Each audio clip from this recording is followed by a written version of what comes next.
by some miraculous thing, Venerable came to the area, and we knew that she was supposed to have been looking for a place in the Boise area, right? The community there was looking actively, but nothing ever turned out. And so they said, well, let's check North Idaho, and there was Barbara at the time, a student of Venerable's, and then she moved here, and you started to practice with Susan, and then brought Venerable to teach, and the rest is history. And so, I mean, it just fell into place, didn't it? As for this beautiful place, and the people who were living here were ready. It just was such synchronicity. They were ready to move to be closer to, I don't know, children or medical care or something. And so this place opened up, and this was it, on the hill. And then there was just this here, which is now Ananda Hall, and the meditation was the garage, at one time meditation hall, that got physically moved up there. So I remember that. I remember seeing that, actually. And then in Ananda, Ananda and the barn, actually, where the male visitors and people living here stayed, and the females were in the basement, right? The lower level of Ananda. So somebody asked me, I think you did, Getso, asked if this is such a surprise, that all of this is here now. And I said, well, not really. I knew that this would happen.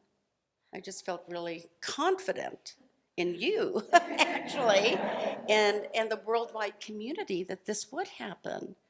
And so it's not surprising, from Ananda Hall to the female Gotami, and then Shenrezi, right? And the cabin, the teacher's cabin, all of that. Yeah, not surprising at all, quite frankly. Thank you so much. And it was quite moving for me to see that one of the last photos taken today of the Sangha together.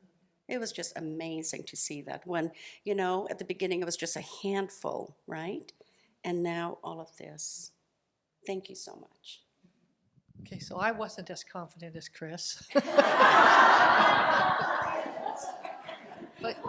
But Venerable lived here alone the first winter, and then a couple of you guys came, and then started ordaining, and then, it was kind of low-key for a while.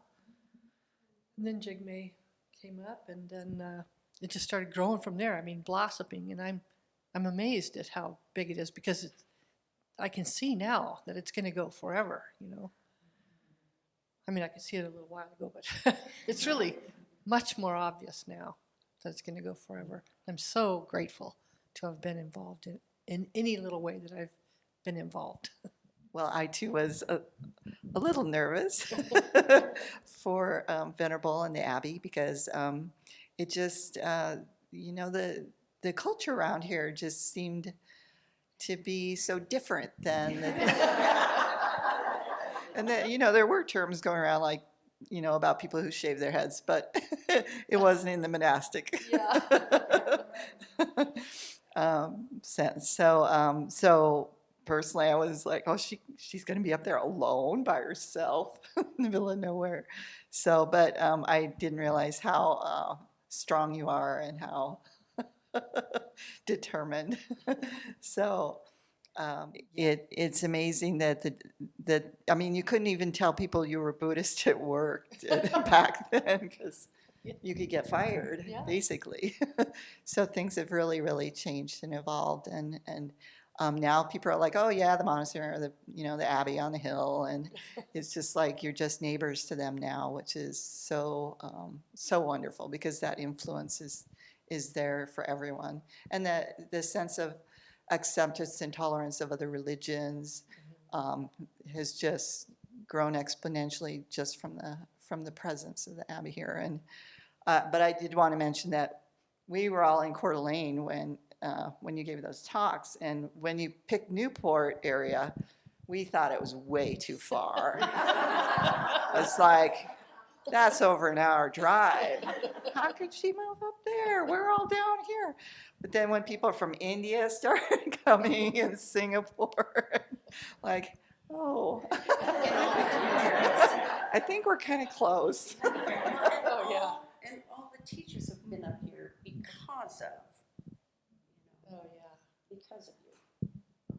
I don't think you three are aware, and I don't, probably a lot of people in this room aren't aware, but before even the Abbey was here, the Carmelite nuns were here. And they were praying for there to be some kind of religious influence in this county. And they told us early on that they thought we were the answer to their prayers. Oh, just the first ordinations where it's mostly, well, Venerable Jendi came over to assist, and Venerable Tarpa's ordination, and the cats were there to bear witness. Almost as many cats as people, right? No, not really, but yeah, just to see the numbers grow, and I was always like, got to get to 21, right? Because that's the magic number. And now look, it's very close, and or it's getting close to 20. How many ordinations? I'm especially impressed and very grateful for the young people who are ordaining, because that for me was something that I thought about, that so many of, the first people to ordain here were all, maybe a little bit younger than me, but, I mean. I know, right? I know. And so it's very, very encouraging for me to see young people, showing up and making this commitment. And thank you so much. Oh, and to hear the ordinations in English is really moving too. Oh, To yeah. understand the chanting of what's being said. And I know earlier ordinations, that wasn't necessarily even true for the people being ordained, right? It was. I want to thank you for being willing to share, because you have a piece of the history that 2/3 of the people in this room don't have. And it's important that 2/3 of the people in the room know where we come from and remember the roots that we have with the help of all the friends that have helped build this Abbey, so that we carry it on behalf of all of them, so we carry it forward. So I really appreciate you contributing to our training here.